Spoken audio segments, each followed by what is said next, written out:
मित्रों, आज फिर सिंहासन की पुतली ने राजा भोज को सिंहासन पर नहीं बैठने दिया और भोज से बोली, मैं राजा विक्रमादित्य के सिंहासन की 24वीं पुतली करुणावती हूँ, जिसने अपने राजा का एक ऐसा अद्भुत न्याय देखा है जो कोई भी नहीं कर सकता। पहले मैं तुम्हें एक ऐसी कहानी बताती हूँ। राजा विक्रमादित्य अक्सर रात को वेश बदलकर घूमा करते थे, यह जानने के लिए कि मेरी प्रजा को किसी बात का कोई कष्ट तो नहीं है। एक दिन वे घूमते हुए रात को एक सेठ की हवेली पर पहुंचे, जहां हवेली के बाहर एक रस्सी लटकी हुई थी।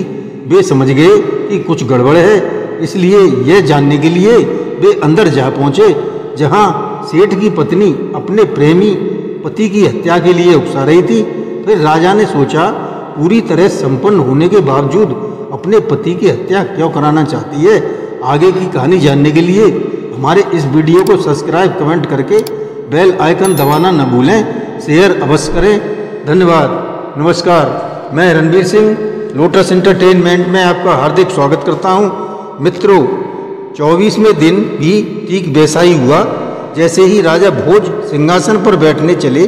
24वीं पुतली करुणावती ने सिंहासन से निकलकर उनका रास्ता रोक लिया और कहा, ठहरो राजा भोज, मैं इस सिंहासन की 24वीं पुतली करुणावती तुमसे संबोधित हूँ। पहले मुझसे एक कहानी सुन लो, तब इस सिंहासन पर बैठना। इससे पहले कि राजा भोज कुछ कहते, पुतली ने कहानी सुनानी शुरू कर दी। राजा विक्रमादित्य न्यायप्रिय तो थे ही, वे अपनी आँखों से लोगों की अवस्था देखकर उनका दुख गरीबी जानने और उसे दूर करने की भी कोशिश किया करते थे। वे रात के समय अक्सर वेश बदलकर नगर में घूमा करते थे। उन्हें जो भी दुखी नजर आता उसकी भरपूर मदद किया करते थे। एक रात वे वेश बदलकर घूम रहे थे कि उन्होंने एक सेठ के घर पर कमंद पड़ी हुई देखी।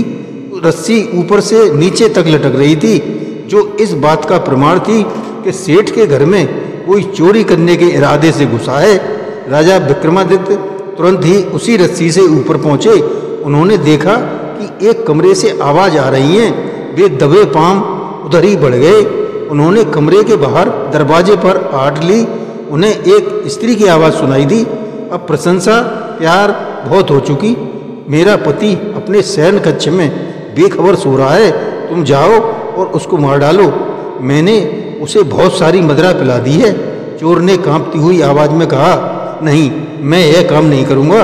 किसी बेगुनाह को मारना मेरे बस की बात नहीं है। अगर तुम्हें मुझ पर विश्वास है तो अपने पति को छोड़कर मेरे साथ चलो।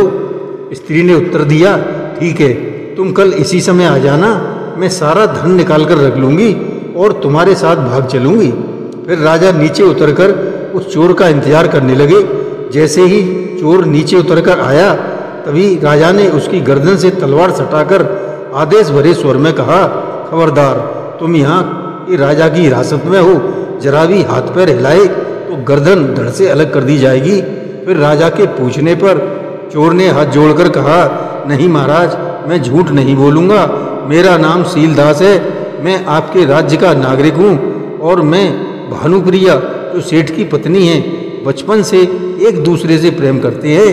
फिर उसने अपने पारिवारिक परिस्थितियाँ तथा भानुप्रिया से बिछो की सारी बातें राजा को विस्तार से बता दी। पूरी कहानी सुनकर राजा ने कहा, एक विवाहिता स्त्री से प्रेम में तुम मजबूर हो रहे हो।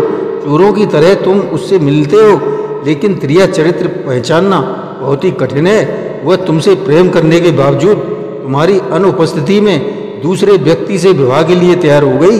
विवाहिता होने के बाद भी वह तुमसे प्रेम का नाटक करती है। वह नौलख का हार पाकर भी तुम्हारे साथ राज्य छोड़कर जाने को तैयार नहीं हुई, बल्कि पति की हत्या के आरोप में तुम्हें फंसाना चाहती थी। यह बात सुनकर सीलदास राजा के पैरों में गिर पड़ा और बोला, आपने मेरी आंखें खोल दी महाराज। मैं अपने किए पर बहुत पछता रहा हूँ। आप जो दंड देंगे मुझे स्वीकार है। मैं तुम्हें दंड नहीं दूंगा। तुम बहादुर हो, इसलिए तुम्हें अपनी सेना में सम्मानित पद प्रदान करता हूँ। तुम इसी समय मेरे साथ राजमहल चलो। कल मैं भानुप्रिया को जाकर स्वयं देखूंगा। राजा ने कहा।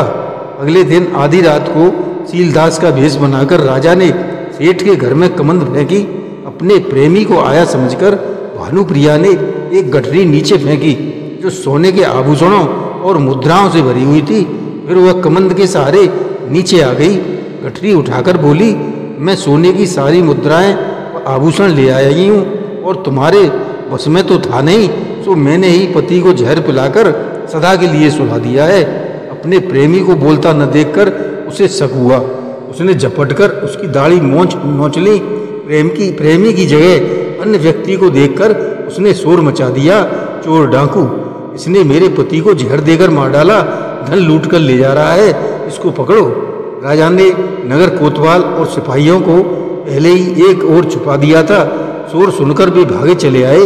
राजा के इशारे पर उन्होंने भानुप्रिया को गिरफ्तार कर लिया। भानुप्रिया के सामने जब सच्चाई आई तो उसने रास्ते में ही अपने पास रखा जहर पीकर अपनी जान दे दी। यह कहानी सुनाकर पुतली करुणावती बोली, हो राजा भोज या राजा विक्रमादित्य की तरह भेष बदलकर अभी तुमने राज्य की जनता का कष्ट जानने की कोशिश की है? यदि हाँ तो इस सिंहासन पर बैठो। पुतली का प्रश्न सुनकर राजा भोज के पास महल में वापस लौट जाने के अलावा और कोई चारा भी नहीं था। जय श्री कृष्ण।